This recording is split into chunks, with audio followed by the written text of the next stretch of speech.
Estimado oyente, desde España les habla nuevamente en esta quinta exposición Nikos Ricoi.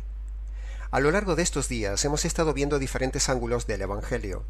El primer día vimos el Evangelio desde el punto de vista jurídico. El segundo día lo vimos desde el ángulo tipificado de los ladrones del Calvario. El tercer día lo vimos desde el ángulo expositivo teológico de Romanos capítulo 3. En el día de ayer lo vimos desde el ángulo comparativo entre la crucifixión y la cruz.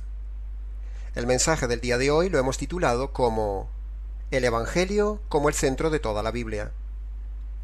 La Biblia es un libro único. La historia, la arqueología, la ciencia, la profecía y la unidad temática confirman la veracidad de la Biblia como auténtica palabra del Dios invisible, del Dios del universo, del Dios de Israel, revelada al hombre. No hay duda alguna de que es la palabra de Dios. Por medio de estos 5 pilares que hemos nombrado, la historia, la arqueología, la ciencia, la profecía y la unidad temática, podemos creer en su contenido con total seguridad. No es este lugar ni el tema para desarrollar este punto tan importante y muchas veces ignorado en las iglesias. Pero cuando uno pregunta ¿por qué confías en la Biblia?, normalmente se dan respuestas subjetivas. Pero de forma breve hoy y como base del tema te digo, estimado oyente, que esos 5 pilares son irrefutables. Y precisamente esa objetividad de la Biblia, que nos da seguridad, nos permite confiar también con la misma seguridad en su contenido espiritual y su mensaje eterno. En este caso, el Evangelio eterno. Como dice Apocalipsis capítulo 14, versículo 6. El Evangelio eterno predicado a los moradores de la tierra. Estimado oyente, tú eres uno de esos moradores de la tierra, al cual hoy también dirigiremos este Evangelio. La historia, la arqueología, la ciencia, la profecía y la unidad temática confirman que toda la Biblia es confiable, creíble y verdadera, y está llena desde el principio hasta el fin de sus páginas de estas 4 verdades siguientes que tú debes saber o recordar. Primero, el hombre está condenado porque comete pecados diariamente y tiene una naturaleza mala. Así se narra desde Génesis hasta Apocalipsis. Segundo punto, Dios es un Dios justo, uno de sus atributos 1000 veces ignorado, y Dios debe aplicar su justicia sobre el hombre. Y eso lo vemos a lo largo de toda la Biblia, desde Génesis hasta Apocalipsis. Tercer punto, la Biblia dice que el hombre no tiene ninguna forma de salvarse, y eso lo vemos en toda la Biblia, desde Génesis hasta Apocalipsis. Cuarto, la salvación es sólo por medio del verdadero Evangelio, precisamente anunciado repetidamente desde el mismo Génesis hasta Apocalipsis, como la única esperanza que tiene el hombre para su salvación antes de que Dios descargue su ira y su justicia sobre este mundo y sobre el hombre rebelde. Dicho todo esto, entremos en materia. En las miles de predicaciones que se han desarrollado, sobre todo en los últimos tiempos modernos, en las últimas décadas, uno puede observar de forma clara e innegable que, normalmente, aunque siempre hay excepciones, el predicador se limita solamente a tomar un tema, predicarlo, desarrollarlo y nada más, sin tocar nada del Evangelio. Pero si un predicador solo hace esto, está simplemente dando una información moral, quizás académica, incluso teológica o doctrinalmente bíblica, pero nada más. Y si solo hace eso, no está predicando correctamente, porque toda predicación de algún tema de la Biblia siempre debe estar redirigido de una manera o de otra hacia la exposición del Evangelio verdadero a su audiencia. ¿Qué sentido tiene, por ejemplo, hablar en una prédica o en una conferencia, etcétera, de la veracidad histórica de la Biblia, como decíamos antes? Algo que ha sido dicho por algún erudito y no concluir dicha y contundente evidencia redirigido hacia el mensaje central de la Biblia, que es Cristo y su Evangelio. ¿De qué sirve esa erudición? Todo mensaje debería tener la parte objetiva, documental, doctrinal, y a la vez la parte necesariamente evangelística, sin la cual la primera parte, o sea, la parte informativa, no tiene sentido. Ha sido simplemente entonces una exposición académica, sin ningún valor espiritual. Lo académico no salva. Creer que la Biblia es veraz, única, y la palabra de Dios no salva. Lo que salva es el Evangelio. Para defender este modelo tenemos, por ejemplo, algunos libros de la Biblia. Dan la parte objetiva por un lado y a la vez la parte espiritual aplicada al Evangelio por otro. Tomemos, por ejemplo, el caso de Isaías. Isaías documenta historia, arqueología, ciencia, profecía y a la vez habla en el capítulo 53, entre otros pasajes, del Evangelio profetizado. Por cierto, el Evangelio profetizado ya desde hacía tiempo. Isaías exhorta al hombre a que haga cuentas de sus pecados con Dios. ¿Veis? Ahí está el modelo de correcta predicación. Por un lado información y por otra la parte espiritual del Evangelio. Tomemos otro modelo del Nuevo Testamento. Por ejemplo, uno de los evangelistas. Por caso, Lucas. Lucas se esmera en dar un montón de datos históricos para dar veracidad a su documento. Y por supuesto, en su relato está el Evangelio. No solo se limita a hablar de una biografía, sino que aplica toda esa información objetiva a la conversión de la audiencia, al Evangelio, y a la información espiritual eterna que hay en ese Evangelio. Lucas, como buen narrador, que lo es, no relata solo datos de la veracidad de Jesús como simple hombre histórico, sino que se mete en la parte espiritual para hablar de los pecados, la condenación, el juicio, la justicia, la salvación y todo eso que son los componentes del Evangelio jurídico que hemos venido compartiendo también nosotros aquí durante todos estos días. ¿Qué sentido tiene defender cualquier tema apologético de la Biblia por un predicador o expositor bíblico si no se llega al final al centro de esa exposición apologética que es el Evangelio? Lo mismo sucede con las prédicas de moralidad o de doctrina. Supongamos que un predicador está en alguna conferencia o prédica hablando de algún tema moral, por ejemplo, las virtudes, la fe, la esperanza, el amor, etcétera, etcétera, etcétera. Entonces, desarrolla el tema con toda erudición homilética, con una oratoria atractiva y una retórica persuasiva. Se echa un par de horas en cada tema y al fin se acaba la conferencia. Eso lo han visto mis ojos y mis oídos 1000 veces. Ahora, ¿qué sentido tiene hacer solo una enorme exposición académica o erudita de moral cristiana y de doctrina si el 99% de la audiencia no conoce el Evangelio y son religiosos perdidos? Es una pérdida de tiempo y un despropósito. De la misma manera, un tema de doctrina básica, por ejemplo, la divinidad o la Trinidad, el bautismo, escatología, antropología, eclesiología, la resurrección, etc. El predicador entonces se echa 2 horas, o quizás incluso 2 días exponiendo contundentemente dichas doctrinas, pero al final no redirige ni acaba la conferencia hablando del Evangelio verdadero. ¿De qué sirvió esa conferencia? ¿De qué sirve conocer la doctrina, enseñar las maravillas teológicas y sin embargo no exponer, aunque solo sea de forma breve, el Evangelio que da sentido a esas doctrinas? Por ejemplo, cuando este servidor que les habla expone la doctrina de la divinidad o la Trinidad, por poner algo, o cualquier otro tema, siempre la acabo redirigiéndola hacia el Evangelio. Si no es una enseñanza a medias, solo fríamente teológica o académica, pero esa no es la voluntad de Dios. Como decía Pablo, ay de mí si no predicara el Evangelio. Así que la próxima vez que escuches un predicador exponer un tema sin redirigirlo hacia el Evangelio, esa es una exposición a medias, por no decir otra cosa. Cierto es, y todo hay que decirlo, que también hay un sinfín de predicadores que sí al final de la prédica invitan a la gente a reconciliarse con Dios, pero, lo hacen de forma liviana y generalista, diciendo, por ejemplo, simplemente, arrepiéntete y cree en Jesús, sin decir de qué tienen que arrepentirse y qué tienen que creer de Jesús.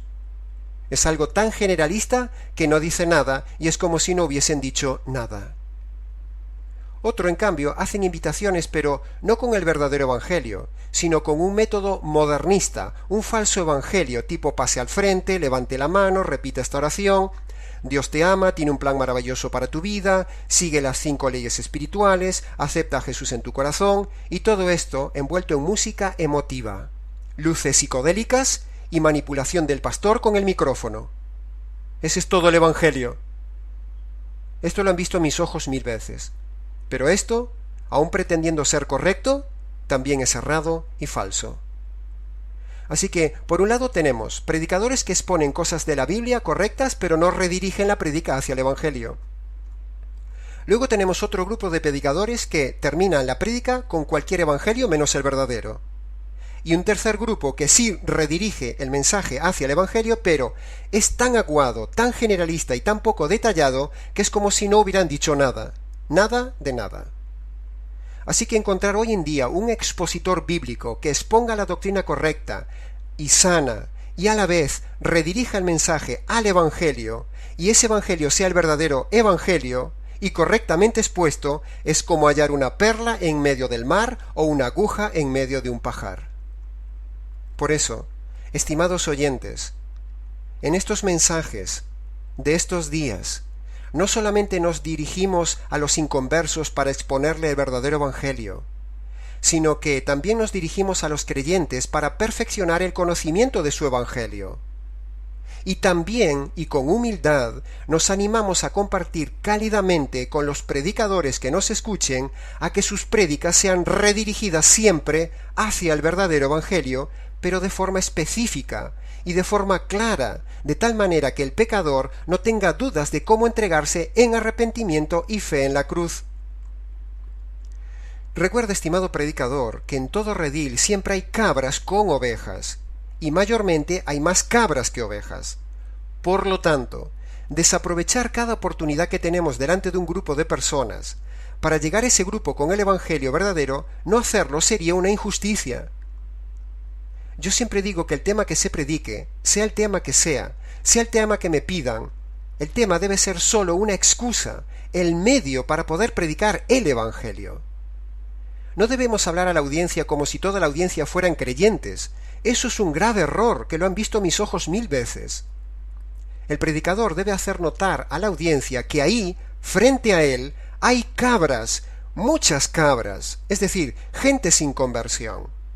Por eso, aunque el tema central sea el que sea, debe estar redirigido hacia la edificación de la iglesia, pero no solamente eso, sino que debemos cerrar todo tema redirigido hacia el Evangelio, porque siempre habrá cabras en medio de las ovejas en esa audiencia.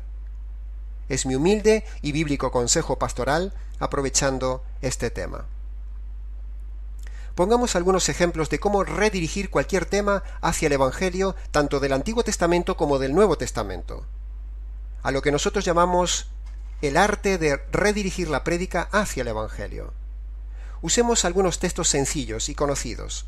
Empecemos por Génesis, el libro de los orígenes de las cosas, y precisamente allí se origina el Evangelio, al inicio de Génesis, en el verso 3.15 y 3.21. Allí tenemos dos versos, dos situaciones claras para ser redirigidos al Evangelio completo y verdadero. El primer punto, el primer caso, Génesis 3.15. Allí se ve levemente, tenuamente, pero firmemente la primera proclamación del Evangelio de toda la Biblia, y la venida del Mesías por medio de la mujer. Cuando dice, yo pongo enemistad entre ti, hablándole a la serpiente, y la mujer, entre tu linaje y el suyo, él te aplastará la cabeza y tú solo tocarás su calcañal. En el capítulo 3, versículo 21 dice, el Señor Dios hizo al hombre y a su mujer unas túnicas de piel y los vistió. Ahí tenemos la muerte de un animal inocente para tapar las vergüenzas del hombre. En ambos pasajes, en el capítulo 3, versículo 15 y capítulo 3, versículo 21, hay poca revelación de esa leve promesa del Evangelio, pero, ahora nosotros, miles de años después, tenemos toda la revelación completa de esos pasajes para dárselos a las personas de forma clara. ¿Y cuál es esa revelación completa de ese Él que pisará la cabeza al mal? ¿Y cuál es ese inocente que muere para que seamos revestidos de su justicia? En la cruz, el Padre descarga su ira para hacer justicia de tus injusticias. Y de esta manera redirigimos estos pasajes concretamente para explicarlos mejor y hacerlos más claros de cara al Evangelio verdadero, concreto y completo. En Génesis 22, con el caso de Abraham e Isaac, allí tenemos un casi exacto anticipo de lo que sucedería en el Calvario. Dios le pidió a Abraham lo que Dios mismo estaría dispuesto a hacer unos cuantos siglos más adelante: sacrificar el Hijo tan amado. Esa es una historia impresionante, porque es una forma lo más humanamente cercana posible a nosotros para Dios hacernos comprender lo que significa sacrificar un hijo. Si cuando leemos esta humana historia nos impacta, imaginemos la dimensión que debe tener a nivel divino, donde Dios nos quiere hacer ver lo que le impactaría a Él en el Calvario matar a su Hijo. Y esta tipificación de Abraham e Isaac desmonta el evangelio falso de que los romanos mataron a Jesús. El que mató al Hijo de Dios fue el Padre Dios, al quitarle la vida a Jesús y separar al Cristo de la unidad divina. Eso es muerte. Si Abraham iba a matar a Isaac, es porque Abraham representa al Padre, e Isaac representa al Hijo. Más claro imposible. Y Dios estaba anunciando por medio de este acto de Abraham e Isaac el evangelio venidero verdadero, donde el Padre sacrifica a su Hijo inocente. Pero ahí no acaba toda la cosa, no acaba toda la historia de Abraham e Isaac. Si nos fijamos bien, también hay otra segunda subyacente enseñanza. Primero, el muchacho, es decir Isaac, estaba condenado a muerte y él no se daba cuenta. Y hoy en día hay muchas personas que no se dan cuenta de que están bajo el camino de la muerte.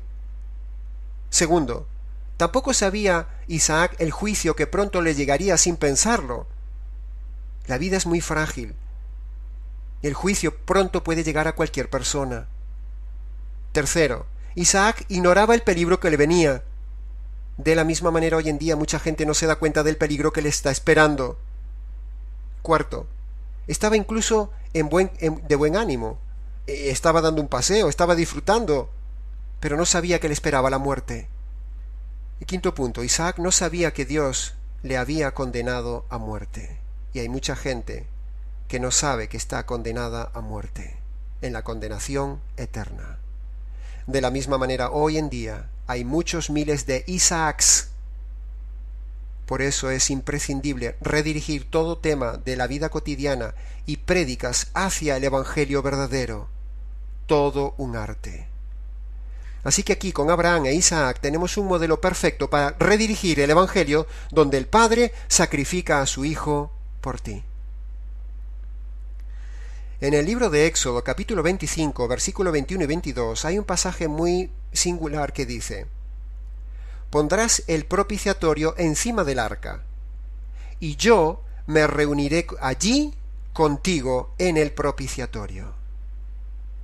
Estimado oyente, no podemos extendernos mucho en la explicación de este texto, pero de la misma manera hoy en día Dios se reúne con el pecador solo en el propiciatorio de la cruz. Dios allí hace propiciación, es decir, derrama la ira sobre un inocente para hacer justicia del culpable. Y el culpable viene allí a buscar en la cruz esa justicia, la toma, se la pone encima por la fe, como si hubiera caído sobre él la justicia, y entonces, y sólo entonces, Dios le ve ahora como justo, aunque no lo es. En ese pasaje tenemos una oportunidad magnífica de redirigirnos al evangelio verdadero. Volvamos a leer este texto. «Pondrás el propiciatorio encima del arca, y yo me reuniré contigo allí, en el propiciatorio». Éxodo capítulo 25, versículo 21 y 22. Dios solo se encuentra con el hombre en el propiciatorio de la cruz. Pasemos a Levítico capítulo 16. En el capítulo 16 de Levítico se habla del gran día de la expiación, donde Israel repetía anualmente el sacrificio para tapar la culpa de sus pecados. Y es precisamente un excelente pasaje para exponer el Evangelio, porque en el día de hoy tenemos una sola expiación perfecta, acabada e irrepetible. Como dice el libro de Hebreos, una sola vez y para siempre, en la cruz, donde ya no se tapan por un año las culpas, sino por toda la eternidad. ¿Y cuál fue esa obra de expiación perfecta? En la cruz, el Padre descarga su expiación sobre su Hijo para hacer expiación eterna que quita los pecados de una vez y para siempre. ¡Qué maravilla! Solo de decirlo, ya estremece. El Evangelio redirigido desde Levítico capítulo 16. Otro caso, Números capítulo 14. Se produce allí la rebelión del pueblo cuando Israel se desanimó por el relato de los investigadores de la tierra de los cananeos. Entonces Dios dice allí en el versículo 11 del capítulo 14 de Números: ¿hasta cuándo me negarán la fe? En Hebreos capítulo 4, versículo 2, habla de este contexto. A ellos les fue anunciado el Evangelio, pero no les aprovechó el oír la palabra por no ir acompañada de fe en los que la oyeron, dice el texto de Hebreos. De la misma manera, ese pasaje de Números nos redirige hacia el Evangelio, donde hoy en día, en estas 6 oportunidades de esta serie, día tras día, oyes el Evangelio completo, ordenado y perfecto. Así que no hagas como los israelitas, estimado oyente, sino que échale fe a este pasaje, para no quedar tendido muerto en el desierto para siempre en la eternidad. No le niegues a Dios la fe en su Evangelio como lo hicieron los israelitas. ¿Y qué es lo que tienes que creerle a Dios para no negarle la fe?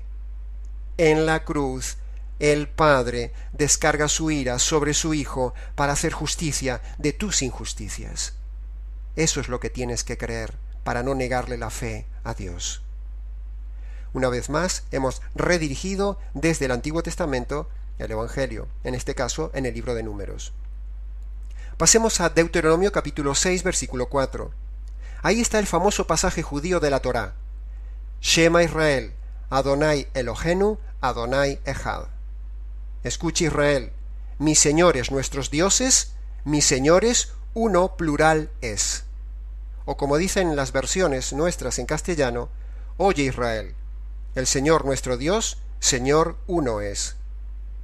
No vamos a entrar ahora en el estudio de la pluralidad gramatical de este texto en su origen hebreo, pero sí vamos a preguntar, ¿qué tiene que ver la pluralidad gramatical de este pasaje y cómo redirigirlo rápida y brevemente hacia el Evangelio? Sencillo. Si Dios no fuera plural, eternamente plural, no habría Evangelio. ¿Por qué?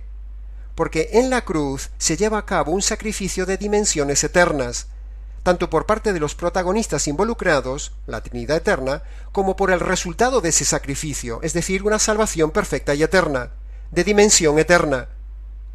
Dios tiene necesariamente que ser plural, para que el Evangelio sea efectivo y posible.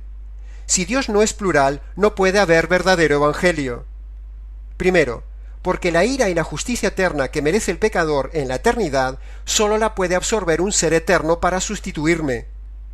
El Padre Eterno, en complicidad con el Espíritu Eterno, descarga la justicia eterna sobre Jesús, el cual es Dios, por lo tanto es eterno. Si Jesús fuera un arcángel, como dice alguna secta, no podría absorber toda la totalidad de la justicia eterna. Le desbordaría. Sería como decir, más líquido que recipiente. Dicho de otra manera, Jesús, por ser Dios, puede recibir y absorber toda la justicia de Dios bajo la ira de Dios. Segundo, si Jesús no fuera divino y por lo tanto no existiera la pluralidad de Dios, Jesús no podría perdonar mis pecados, porque sólo Dios perdona los pecados. El que hace la salvación es el que da el perdón. Si Jesús no es divino, entonces no es Dios y por lo tanto no puede perdonarme. Tercero, si Dios no fuera plural y por lo tanto Jesús no fuera Dios, entonces estaría adorando por mi salvación a una criatura. Y eso sería idolatría, o sea, imposible. Yo adoro al Señor Jesús, porque Él es Dios, y me perdonó mis pecados en un sacrificio eternamente perfecto en la cruz. Conclusión. En este pasaje de Deuteronomio 6:4 tenemos los protagonistas del Evangelio de la cruz, es decir, la pluralidad de Dios necesaria para ser redirigida al Evangelio verdadero. Sin pluralidad no hay Evangelio. Qué maravilla es decir estas cosas y proclamarlas a los 4 vientos. Pasemos ahora al libro de Josué. Josué fue el líder conquistador que conquista la tierra prometida, pero lamentablemente fue un líder imperfecto y no conquistó todo lo que tenía que conquistar. En cambio, sí hubo un líder perfecto que conquistó toda la tierra eterna y la conquistó en la cruz. El Evangelio. En el libro de los Jueces hay un pasaje 2 veces repetido en el libro que nos puede redirigir perfectamente hacia el Evangelio. Y el pasaje dice, Jueces capítulo 21, versículo 25. Cada uno hacía lo que le daba la gana. Eso es lo que sucede también en el día de hoy, estimado oyente. Precisamente porque cada uno hace lo que le da la gana. Y en aquella época también la gente hacía lo que le daba la gana. Había caos en sus vidas, había rebeldía, desobediencia, perversión, injusticia, derrota, maldición. Uno de los peores libros de la Biblia. Y hoy en día sucede lo mismo en las personas. Hay caos en sus vidas. Para evitar el caos en tu vida, estimado oyente, aquí en la tierra y el caos eterno, adivina, el Evangelio. El Evangelio es el poder de Dios para salvación del caos a una persona, a una familia, a un matrimonio o a una nación. Esas dos noticias y esas dos condiciones del Evangelio verdadero tienen poder para evitar el caos en tu vida. Y así nos hemos redirigido una vez más brevemente desde Jueces hasta el Calvario. Pasamos ahora a redirigir el Evangelio, catapultados ahora desde el libro de Ruth. ¿Qué vemos en Ruth? Pues vemos los gentiles integrados al pueblo de Dios. En el caso de Ruth, Ruth era una gentil. Como dice allí aquel pasaje de Ruth capítulo 1 versículo 16, tu pueblo será mi pueblo, tu Dios será mi Dios. Primera de Pedro capítulo 2 versículo 10 dice, vosotros, que en otro tiempo no erais pueblo de Dios, ahora sí sois pueblo de Dios. Preguntamos, Pedro, ¿cómo hoy los gentiles pueden formar parte del pueblo de Dios? Sencillo, por el Evangelio, donde se pasa de ser enemigo de Dios a ser pueblo de Dios. Cuando uno cree que en la cruz el Padre descarga su ira sobre su Hijo para hacer justicia de tus injusticias. Cuando uno cree eso, pasa a ser hijo de Dios en lugar de ser enemigo de Dios. Y así una vez más nos hemos redirigido rápidamente desde Ruth al Evangelio verdadero. Pasemos ahora a los profetas. Dice Romanos capítulo 3 versículo 21. Se ha manifestado la justicia de Dios, testificada por la ley y por los profetas. La justicia de Dios se refiere a cómo Dios ingenia un plan de salvación para hacer justo al hombre injusto, sin dejar de ser Dios un Dios justo. Y ese plan lo venía anunciando en la ley, es decir, el Pentateuco, o sea, los primeros 5 libros donde nosotros hemos estado hace un momento con 6 ejemplos, 6 pasajes, Génesis, Éxodo, Levítico, Números y Deuteronomio. O sea, que ahora nos quedaría ver el Evangelio en los profetas, como también dice Lucas capítulo 24, versículo 44. Dijo Jesús, estas son las palabras que os hablé, estando aún con vosotros, que era necesario que se cumpliese todo lo que está escrito de mí en la ley, en los profetas y en los salmos. Es decir, que en todos esos libros está subyacente el Evangelio, dice el Señor, y nosotros tenemos que hacerlo resurgir, como el Señor Jesús lo está haciendo notar aquí en este pasaje. Así que no hagamos como los discípulos que no se dieron cuenta del Evangelio en el Antiguo Testamento, sino que por el contrario, esforcémonos en reflotar, escarbar de la profundidad escondida del Antiguo Testamento el Evangelio verdadero redirigido al día de hoy. Cuando pasamos por el libro de los Reyes y el libro de Crónicas, encontramos a lo largo de esos libros dos frases muy singulares y repetidas. Una de ellas es, hizo lo que es justo a los ojos de Yahvé, refiriéndose a cualquiera de los reyes. Pero también encontramos otra frase que dice, hizo lo que es malo a los ojos de Yahvé. ¿Cómo redirigimos estas dos frases, que son el resumen de todo el contenido de esos libros, hacia el Evangelio? ¿Cómo hacer lo justo ante sus ojos?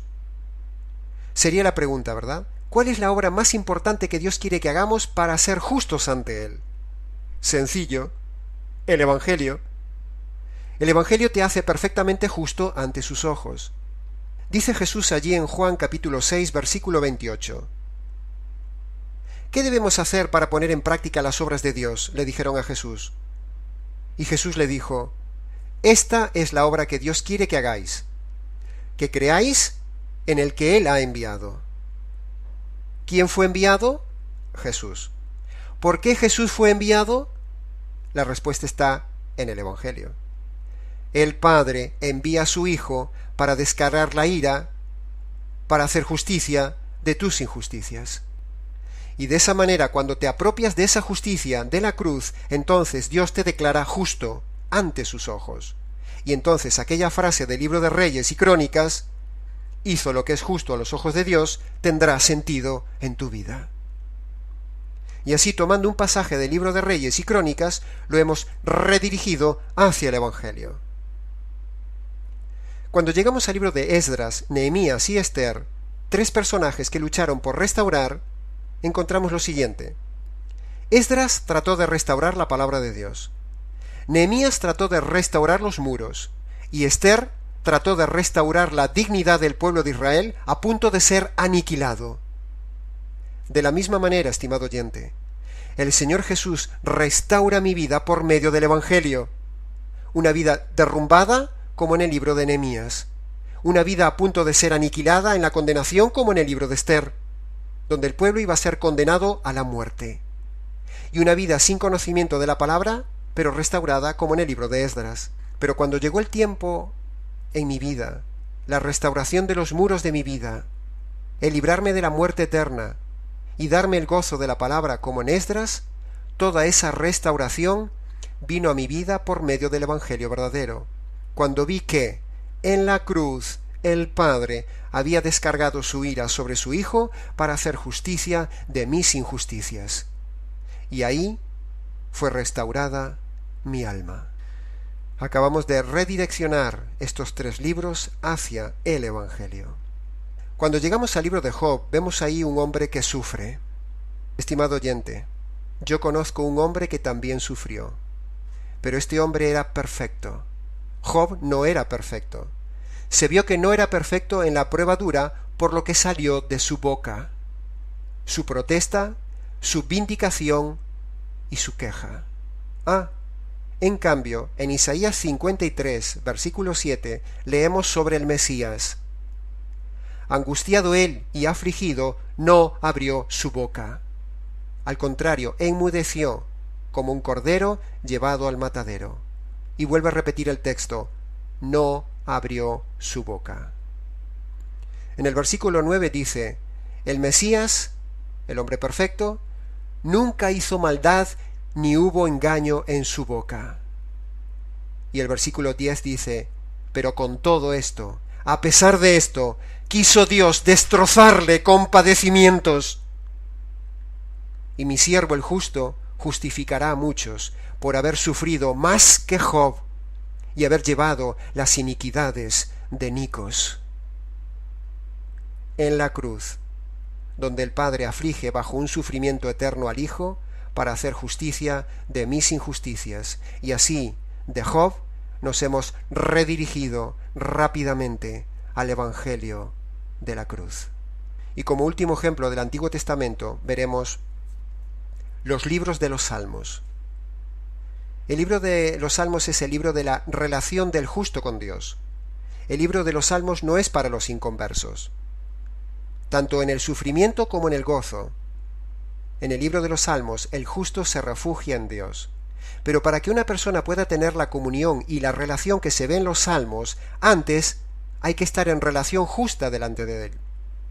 Porque, como hemos dicho, el libro de los Salmos habla de los justos, es decir, de los convertidos, de los creyentes verdaderos, de los que son justos delante de Dios, posicionalmente. ¿Y cómo se es justo posicionalmente delante de Dios si uno no es por naturaleza justo? Como ya lo hemos dicho, por medio del Evangelio verdadero, Dios me hace y declara justo sin serlo, y me permite así tener relación y comunión con Él, al igual que los salmistas. Entonces, el libro de los Salmos sí tiene sentido. Y así, hemos redirigido todo el Antiguo Testamento de forma rápida, a vuelo de pájaro, hacia el Evangelio verdadero. El arte de redirigir el Evangelio en toda situación de vida cotidiana y con todo texto de la Escritura. Cuando llegamos al Nuevo Testamento, en el día de hoy, miles de pastores tocan día tras día infinidad de temas de moralidad, o sea, de vida cristiana, o doctrina, o teología, en cualquiera de sus variantes. Es decir, cientos de pasajes del Nuevo Testamento, pero, como ya hemos dicho, normalmente nunca están redirigidos esos versículos o temas hacia el Evangelio verdadero, sino que se da por sentado que todos los oyentes son creyentes. Grave error. pongamos también, como hicimos con el Antiguo Testamento, algunos breves ejemplos de cómo redirigir cualquier pasaje o tema hacia el Evangelio. Por ejemplo, el tema de andar en el Espíritu, un tema tan recurrente, tan usado, tan predicado. He escuchado muchas prédicas de pastores hablándole a cabras para andar en el Espíritu, como si fueran ovejas. Pero para andar en el Espíritu, primero tienes que haberte convertido. Y eso no lo dicen. ¿Y cómo se convierte uno para luego andar en el Espíritu? Sencillo, por medio del Evangelio. ¿Qué es el Evangelio? Otro tema, por ejemplo, la santidad. He escuchado muchas prédicas de pastores hablándole a cabras para andar en santidad, pero para andar en santidad primero tienes que haberte convertido. Y eso es lo que no dicen. ¿Cómo se convierte uno? Uno es convertido solo por medio del Evangelio. ¿Qué es el Evangelio? Uno de los temas favoritos del día de hoy es la profecía, los últimos tiempos y la segunda venida del Señor Jesús, y todo ese tema. He escuchado cientos de prédicas de pastores hablándole a cabras como si fueran ovejas, sobre todo en este tema. Pero, para librarse de la que le va a caer al planeta en los últimos tiempos, primero tienes que ser convertido, y eso es lo que no dicen. ¿Cómo se convierte uno? Uno se convierte por medio del Evangelio. ¿Qué es el Evangelio? Eso es lo que no dicen. Otro tema, por ejemplo, de los muchos que hay. En Cristo somos más que vencedores. He escuchado muchas prédicas de pastores hablándole a cabras sobre este tema o similares, pero para estar en Cristo y ser vencedor, primero tienes que estar convertido y tener el poder del Evangelio. Y eso es lo que no dicen. ¿Cómo se convierte uno para ser y estar en Cristo y tener el poder de ser vencedor? Se convierte uno por medio del Evangelio. ¿Qué es el Evangelio? Eso es lo que no dicen. Y así, tomando cualquier pasaje del Antiguo Testamento o del Nuevo Testamento, hay que buscar la forma de redirigirnos hacia el Evangelio. Desde una simple genealogía, pasando por una biografía o terminando en cualquier tema de doctrina y teología. Para terminar, pensemos en los estudiantes de institutos bíblicos, seminarios teológicos, escuelas bíblicas o cuanta institución de ese estilo haya. Si hiciéramos una encuesta y preguntáramos a esos pastores o estudiantes de teología qué es el Evangelio, veríamos con asombro que en la grandísima mayoría no hay respuesta correcta por mucho estudio teológico que tengan o títulos de maestría que tengan, tanto en divinidad, doctorados y demás títulos, cosa que los apóstoles no tenían. En cualquier institución de estudios de teología sistemática y expositiva, normalmente no se suele ver las doctrinas estudiadas directamente aplicadas y asociadas al Evangelio. Solo se hace una acumulación de conocimiento académico, y lo mismo sucede con los libros de teología. Solo se ve una descripción acumulativa de tema tras tema tras tema, en cientos de páginas y en cientos de horas de estudio, pero poco o nada relacionadas con el Evangelio verdadero. En cambio, en el Evangelio verdadero, toda la teología sistemática sí tiene sentido, tiene aplicación, cohesión y armonía. Por eso el Evangelio es tan glorioso, porque le da vida a toda la teología. El estudio de la teología no tiene sentido si no se ha recibido antes el verdadero Evangelio. Hay muchos estudiantes que no conocen el Evangelio, muchos misioneros que no conocen el Evangelio, y lo más triste, muchos pastores que no conocen el verdadero Evangelio. Estudiar todos estos temas de teología sistemática en instituciones sin ser convertido, sin conocer el Evangelio verdadero, lo lleva a uno a ser frío y solo académico, a la par de estar perdido. Estudiar todos estos temas anteriores desde la óptica del verdadero Evangelio y a la vez como convertido sí hace que todo estudio teológico sea algo glorioso, vivo, fresco, y nos hace caer a los pies del Señor de este Evangelio. En conclusión, el mensaje de hoy ha sido sobre la necesidad imperiosa en el día de hoy de redireccionar toda enseñanza de la Biblia siempre hacia el Evangelio verdadero. Termino, estimado oyente, como no podría ser de otra manera, poniendo en práctica lo que acabo de enseñar, con una síntesis del verdadero Evangelio. Presta atención a esta cadena escalonada de pura lógica. Esto es el verdadero Evangelio. La Biblia presenta el Evangelio como si estuviéramos en una sala de justicia, donde el hombre es el delincuente y el culpable, y Dios es el legislador y juez. Por lo tanto, el Evangelio verdadero consiste en presentar a los hombres dos noticias bajo un aspecto jurídico. La primera y mala noticia es que el hombre está totalmente condenado por los pecados que comete diariamente, es decir, por lo que hace, y también por tener una naturaleza mala, es decir, por lo que el hombre es. Pero por otro lado, el hombre tiene enfrente a Dios, que es santo y a la vez un juez perfectamente justo. Por lo tanto, Dios debe aplicar su justicia sobre los pecados del hombre, y también debe descargar su ira, o sea, el castigo que producen los pecados del hombre. Entonces, con todo esto dicho, el hombre frente a Dios tiene un grave problema. El juicio y la ira de Dios están sobre él. ¿Cómo librarse de esta situación terrible? Porque los pecados demandan justicia. Si la justicia cae sobre el pecador cuando Dios le quita la vida, entonces está perdido. Pero si la justicia cae sobre otro, entonces hay salida y hay esperanza de salvación, mientras el pecador no muere. Pero la buena noticia es precisamente que la justicia cayó sobre otro. En la cruz, Dios, el Padre, descargó la ira eterna sobre su Hijo para satisfacer la justicia eterna.